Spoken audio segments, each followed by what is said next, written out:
All right. What is going on, Haunt Nation? I'm Ant, and oh, normally that would be T, but I'm 50% of your Haunt Nation. T is not here. T was unable to go to the haunt that I went to, so I'm going to be doing this review without my partner in crime, only because I want to get the review out. I want to expedite it so that you guys have a longer time this season. If you care about our reviews, my review, his review, together, our cumulative review. If you want to use our review and decide where you want to go or don't want to go or what to expect when you get there, I'm trying to get this out to you as early as possible. So I'm probably not going to see my man over there for at least another week or so. That's why I'm giving it to you now. Anyway, he was unable to go with me to the haunt for his own reasons, and that's fine. And I don't think he's going to be able to get there this season. Otherwise, I would wait. I'd let him go. I'd wait, and then we could, bounce ideas off each other on what did we think, yada, yada, yada. He's not here, so it's all on me tonight.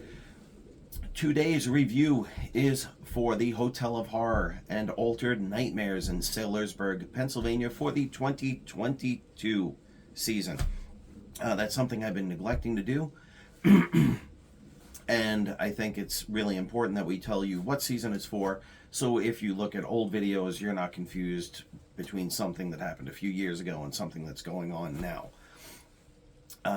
Saylorsburg, Pennsylvania. The haunt itself is an old hotel that was converted into a haunted house. More on that later. So the haunt itself has two different pricing structures. They have a price for Friday, Saturday, and a Sunday price. The Friday, Saturday is, I believe, $25 for the Hotel of Horror, $35 for the Hotel of Horror and Altered Nightmares combo. And, no, wait, 25, 35? No, that doesn't make sense. 30 and 40. Friday and Saturday is 30 and 40. $30 for the Hotel of Horror, $40 for the combo, and their Sunday price is $25 for the Hotel of Horror, $35 for the combo. I mean, honestly, guys, if you're going there, do the combo, do both. They used to have two separate entrances. Well, one similar entrance, two separate lines, one line to the left, one line to the right. Line to the left was for the Hotel of Horror, to the right was for Altered Nightmares, which is kind of cool, because if you got in there and you saw one was a little more packed and one was a little more empty, you could, do one. Now you kind of, once you get through the Hotel of Horror, if you don't have an Altered Nightmares wristband, so they give you a physical ticket and then a wristband, we'll get to that in a second as well. They just, you basically fuck off out of the haunt. And if you do, you continue on through the second part.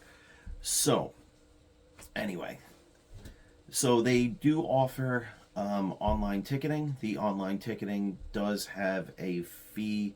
I think it's $2.50 for the regular, just the Hotel of Horrors, $3 for the combo, on top of your ticket price and on top of the state and local taxes they're going to add. So if you want to save the money, you can save the money. However, understand that they only accept cash at the box office. They do not take credit cards at the box office. They have an ATM machine. They do have an ATM machine, but you know as well as I know, ATM machines suck. I don't like putting my cards in them unless they are an actual bank one. I don't need my information stolen. Try to minimize, the possibility of that. And besides that, the ATM fucking usually hits you with a fee, $3, $2, $5. Then your bank is like, oh, good. And they hit you with a fucking fee, so you get an ass raped twice. Nobody needs that. So bring cash, buy your tickets online, whatever you want. They also do offer, according to their website, a $5 total discount per ticket for active duty, fire, EMS, police, and military. Only those people. So if you're active duty and you bring your family and your family's not, they pay full price, but you get a discount, which, no matter how you look at it, is a really nice thing. Nobody has to give a discount to anyone, but it's nice that they do. They also have an upgrade, $15 per ticket upgrade to, skip the line, the VIP upgrade. I believe that only would work at the very beginning to get you into the initial. part of the house, and then down, when you go into the second one, you're stuck in the line you're stuck in, I think. I'm not sure. I try not to pay those fees. They're really expensive. I mean, honestly, that's almost half the price of the haunt, $15, a lot of money. 50%, look at the percentages. Everybody loves doing that. So, it does add up, especially if you go to a bunch of places. If you just go into one and you really don't feel like waiting online, maybe it'll be a shorter line. Do what you want. It's your money. I'm not going to tell you what to do. They have a parking lot. It is a decent sized lot. It's not huge, it's not tiny, but the parking is free, and we love free parking. I absolutely love being able to go in, park my car, and not have to look for another $3, $5, $10, whatever they're going to charge you for parking. Fantastic thing. They do not have any concessions on site. Oh yeah. So they do not have any concessions on site. So there is no food or drink available to be bought that I have ever seen there, I don't think. But, that said, plan appropriately. Either eat before or after. Merchandise, they do have some merchandise this year. I believe they had a sweatshirt, t-shirt, and I think they had magnets, which is kind of odd. Last year, they actually had a really nice enamel pin that I picked up last year, because just really cool. Didn't see that listed this year, but they have a couple things. Also, you would buy those at the box office. Again, no credit cards as far as I know, so make sure you bring cash. Bathrooms, they only have porta potties, but the porta potties at least were clean when I went. But, again, take it into account. Most haunts don't have an actual sit-down bathroom. There are a couple that I can think of that I've been to that actually had actual real, like bathrooms that I was like beyond fucking impressed with. But 99.9% of the time, you're not going to get that. Okay, so the haunt itself is in an old hotel. It's really nice, really cool. It's a mix of actors and animatronics throughout the haunt. I wouldn't say 50-50. It's probably more actors, less animatronics, but there are other props that don't move. It is in an old hotel, an old converted hotel, so it's really cool. For me, half of the setting is half of it. If you can go to a haunt that is something, that used to be something, like this used to be a hotel, right? That's kind of cool. They integrate it in there. It does limit what they can do to it. I mean, they can't really move walls and rooms. They're kind of set to a pattern. If you've watched any of these home shows, unless you're knocking down all the walls and reinforcing beams at huge cost, you don't have that open space like a warehouse would afford you. So you have to work within your means. But that said, they always do a good job of laying stuff out. They do change it around, but again, they can't change it around the way somebody would be able to change it around if they had that warehouse type haunt where it's just a big empty warehouse. Then they can put walls up, take walls down, move rooms around. They can shift a room here or there. They don't have that kind of latitude. But that said, it's still absolutely gorgeous. I love the building. It's beautiful. There's a gorgeous bar that is inaccessible in the building. They have like one of those pull gates in front of it. I'd love to be able to have a drink or two in there one day, maybe a before or after the haunt, or as part of a VIP experience. That might be worth spending a little more money to do. There are other beautiful spots that are, like little kind of cubby holes here and there that have things and props in them that are pretty much there year to year. But you can really see that this was an actual old building that was repurposed into a haunted house. It's actually really cool. Also, like places like the caves in Lewisburg. Those are amazing. You're in a cave. The USS Nightmare in Tennessee. There's something a little more special, and I'm taking nothing away from the warehouse type haunts, because as you know, there are a few of those that we go to, open air haunts that we go to, that we absolutely adore. They get very, very high ratings. They're just phenomenal haunts. So, not taking anything away. I'm just saying there's just a little something like extra. There's a little something special about being in a haunt that already kind of has its theme because it is that thing or that place. So it's kind of a cool little extra, you know? Normally, I could take a few puffs of my cigar and I'd have my boy T filling in while I'm doing it. But alas, poor Yorick. I knew him well. He's not here. Anyway, this is all on me today. So, one of my biggest pet peeves, one of our biggest pet peeves at any haunted house that we go to is the timing and spacing. How is their timing and spacing at the Hotel of Horror? It's fucking great. It's always been really good. It's always been great. Even when they had the two separate sides, it was always good. They give ample time for you, your group of whatever your group is, to go in, get to a certain point before they launch another group. Certain things are unavoidable. Sometimes people are Scooby-Doo walking. Sometimes people are sprinting. They come up behind you, or they're hiding around corners because they're too afraid to go and you run into them. These are things that happen. However, when the haunt itself makes a...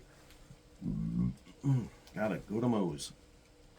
When they make a concerted effort to space you out, we appreciate that. And we take everything that way. If a haunt is just pushing people in groups of 10 or 20, especially that's not your group, they're putting 3 and 4 groups together and pushing you all through and creating a conga line, that pisses us off. That always ends up with a lower rating. When they have adequate spacing, that's just great. If they have adequate spacing and they have choke points in addition to it, that's even better. Because then the actors will slow you down or they'll stop you at a specific point so that the other group can get, you know, an ample distance away so that everyone can experience everything that they're supposed to. So this is a good, like I said before, a good mix of actors and animatronics. This year, their theme for the Hotel of Horror side was a little bit different. They had a more of an alien abduction theme going through it, which was interesting, if not completely fleshed out. I did appreciate that they did change things. You know, we do appreciate that, especially if you go to places year after year. You don't want to spend money to see the same thing all the fucking time. It really just gets tedious when it's like, and then you don't want to go. Then you don't want to go. So, I mean, there are shitty haunts that we've been to that we don't want to go. But when it's a good haunt, if it's the same haunt year after year after year with no changes, after a while, you know, you just feel like I'd rather spend my money somewhere else, see something new. But not the case. They actually did redo a significant portion theme-wise, you know, costuming-wise. So they had that theme. The second half, Altered Nightmares, is kind of more like, I guess, nightmarish stuff. Things that would scare people, you know, things that most people would find scary, like, you know, spiders or clowns and things of that nature.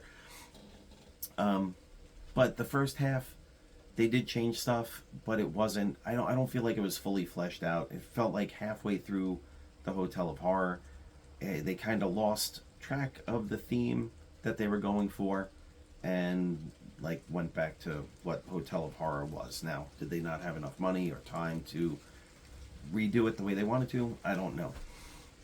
The set pieces were pretty decent, and the set pieces are pretty nice. Like I said, the hotel itself is a set piece, which always helps. I really have to tell you, I thought the sets on the second half, the Altered Nightmares portion, were a lot prettier, a lot more intricate. But the sets were pretty good all the way through, considering. Costuming. Here's a part where I have a bit of, yeah, like, I'm going to take a little bit of an issue. Some of the costumes were fucking fantastic. Absolutely fantastic. We're talking contacts. We're talking prosthetic teeth. We're talking prosthetics on the face, blood, whatever. And the costumes are great. Some of the other ones, not really much of a costume going on, or maybe a rubber mask here and there. So the costumes this year, for me, were hit and miss. You know, some of them were great. Some of them were not so great. You know, what are you going to do? So 50-50 on their costuming this year. The costumes that were prosthetics with teeth and contact. Fantastic. On to the second half of that. Now, the animatronics also. Were the animatronics working? Yes, the animatronics worked. They more or less went off when they were supposed to. A couple of them went off, in my opinion, just a little bit late. Like second person in the group late, not like right away. But it wasn't bad. The actors themselves, were they into it? This is where I have a sticking point this year. Half of them were. Half of them were definitely into it. They were really into it, and half of them were not. There was considerable amount of dead space in some of the areas, which in the Hotel of Horror isn't terrible because, like I said, you're in this old building that was repurposed for this haunt, so there's usually some cool stuff to look at while you're going through. But there were some dead spaces, but there were also some actors that were just not into it. There was a point in the haunt when we were going through and we heard talking ahead of us, and I'm like, oh shit. I'm like, we're not moving fast. We move in a nice, slow, steady, even pace. We look, but we move. We don't stop and stare. We don't backtrack. We continue moving. And, I heard the voices start to quell a little bit. So we moved on. And then I saw a guy moving out of the room. And then the actor, which I'm going to use actor for male and female because I'm not calling anybody in particular out, seemed a little surprised to see us there. We weren't there late. We were there in what I would consider to be the middle of their operating time. There were people in line ahead of us that went through, and there were plenty of people in line behind us. So it's not like we got there and they were dead, and that's why. And it's not like, we were there at the very end of the night and they were shutting down, and that's why. And this happened several times on that particular floor with that same particular actor until when we got to, I guess, where that actor was supposed to be stationed. We were like right behind him, and he didn't have an idea that we were there. So not only was he off his game, he threw several of the others off their game as well. Kind of pulls you out of the experience, ruins it a little bit. And there were other actors where we'd walk into a room and they were just kind of standing there looking at us. I'd look at them. They'd look at us. And then we'd walk through. And I was like, well, that was fucking odd, but okay. And that happened more than once. So, again, there were some actors, I'm going to tell you, do not take this as, everybody there blue. Not the case. Some of the actors were there. They were completely into it. They were in our face, doing their job, and it was amazing. But there were enough that just kind of dragged us out of the experience.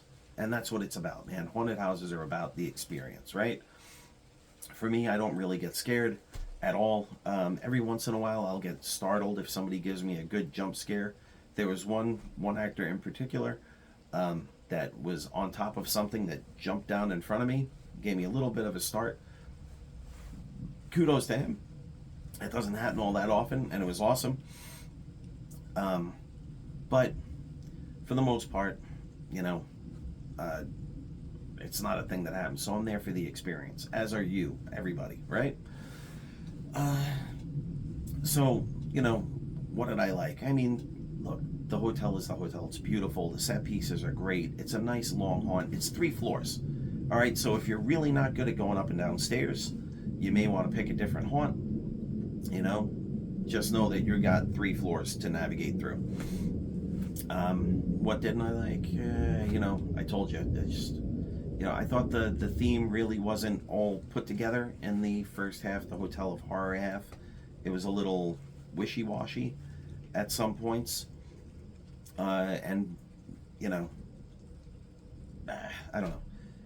I don't know what more to say on that. If the one thing I would change, I would try to keep a consistent theme. If we're going to do that UFO, getting abducted by aliens theme, I would run it from the beginning of the Hotel of Horror all the way through to the end till you got to do Altered Nightmares, or I would have it stop at a particular point, but I don't see how it makes any sense to stop at a particular point in the Hotel of Horror.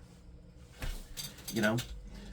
So, that said, I was kind of looking for someone that I know used to work there. They worked there last season. I did not see him last night. So this is a shout out to my buddy on Instagram, Spooky Moore. Was looking for you, didn't see you. So maybe you saw me, but I don't recall seeing you. Either maybe he doesn't work there, or maybe it was his night off, or what have you. So unfortunately, kind of disappointing I didn't get to see you. He's always into it. He's always doing his best when it comes to, acting in scares. So there's a little shout out for you, buddy. So now, this is the big point. Out of 10, 0 to 10, right? What do I give it? Well, I was kind of on the fence about this one. I really wasn't sure where I wanted to go.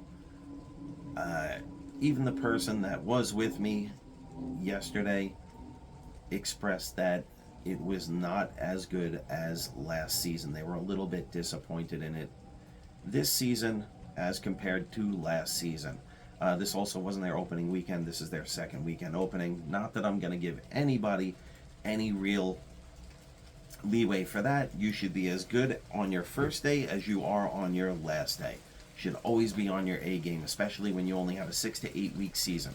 Very short season.